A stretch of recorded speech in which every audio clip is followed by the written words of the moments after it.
Hey, what do you think about making another one of those? How do you say no to that? See this? I've got a story about this.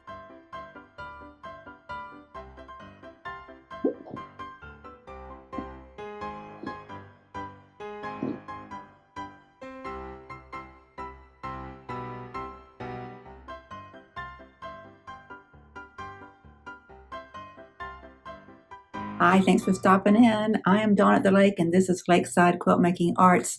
Thank you for being here or for coming back. I'm glad you're here. Today, I have a little bit of an announcement.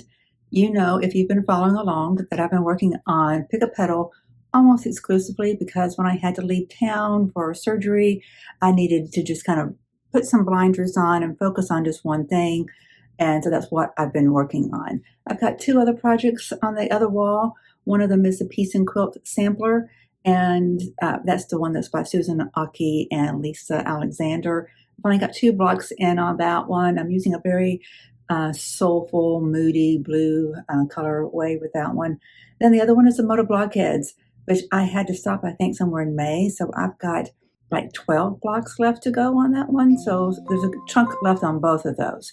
But instead of getting right back into those, I've had something else fall on my plate. Have you ever had that happen? So when I first got back into quilting, what was it? Almost a year and a half ago now. It was January of 23. I was wondering, because, you know, you've got all these YouTubers who are sharing their quilting experience, and they're talking about having multiple projects going on. And I was like, no, I got blinders. I can do one project at a time. And that's what I did until I started this YouTube channel. The more I got into quilting and needing to have multiple projects going on, the more the projects seem to pile up because you can't just zero in on just one the way I want to. I don't like to be rushed. I want to take something and finish it and really explore and be creative with it.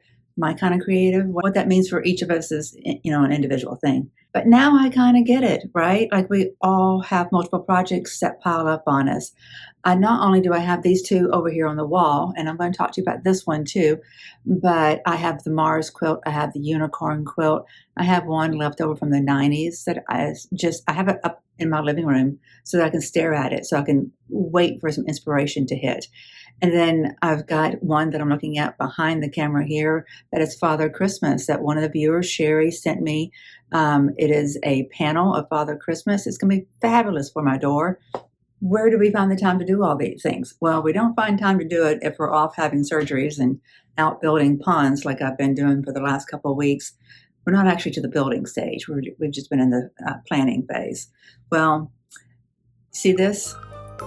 I've got a story about this. This is what's next on our agenda.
But this is a bunting or sleep sack, whatever you want to call it, that I made for my daughter's first baby.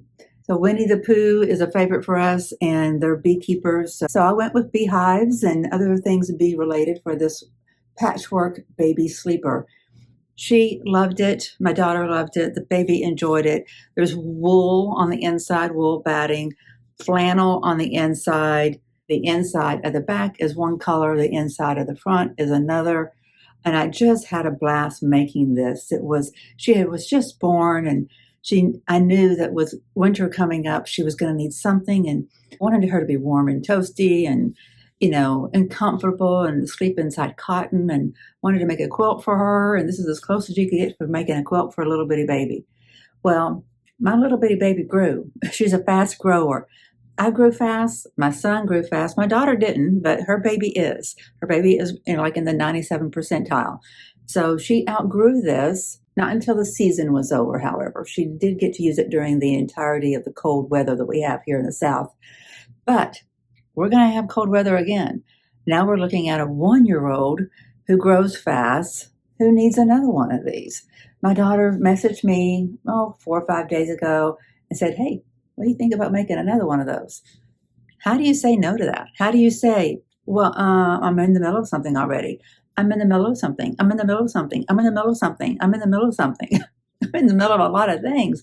No, when your grandbaby needs to stay warm and you're a quilter, you figure it out. So this is what's next for us. There weren't ever any sleeves, but what I had to do is I had to take out the binding and then elongate the sleeve. First thing I'm going to do, now that I've cut the sleeves in this, I'm going to take this back to my grandbaby, and we're going to slide it on to her and see how much modification needs to be done to this so that I can draw out the pattern. I don't want to make any steps until I draw out the pattern. But what I can do is I can start preparing my fabric colors. So I'll make a playlist that's all about the sleep sack, and as I create each video, I'll put them in the playlist. So that's going to be my first objective, because I don't know when I'll get to see the baby. There's some logistics keeping us from, quickly and easily meeting up.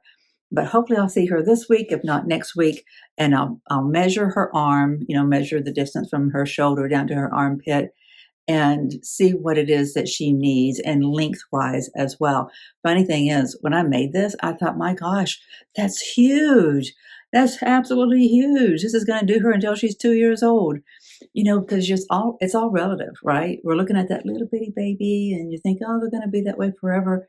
And it looks like it's giant.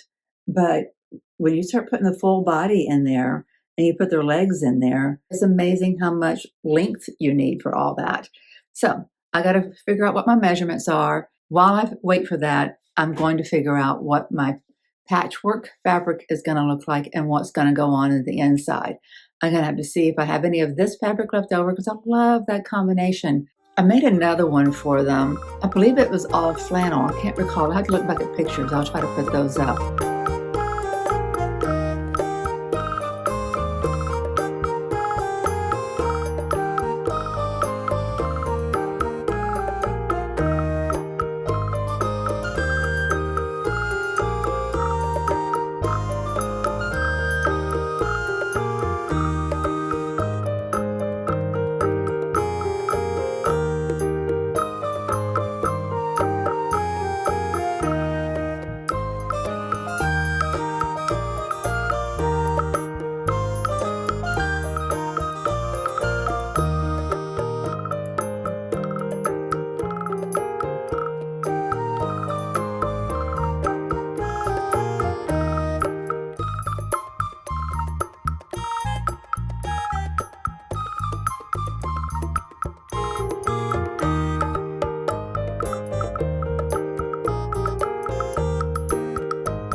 But this is one I was the most fond of. I just really do love this combination. It was a set of fabrics sold at Walmart, and then some solids that were blended with it, and then I put a few of mine in there as well, and then the flannel to do the inside. And everything is wrapped. I didn't want anything itchy, you know. Let's see, even the seams, I don't have a serger, so I put a little bit of a binding on that seam. So everything, and this is my first attempt at doing a zipper, so there's a lot of learning curves on this. But you can see this is the inside. I did a binding all the way around that. So I want to repeat everything about this, but bigger. So I'm having some thoughts about the colorway. Do I want to steal from my fabric stash that I'm making for the Pick A Petal? This is going to be on her bed one day. If I ever get it done, it's going to be on her bed one day. So do I choose from those fabrics to make this? If I do that, because I don't have all of these this interior border. Oh, can't point.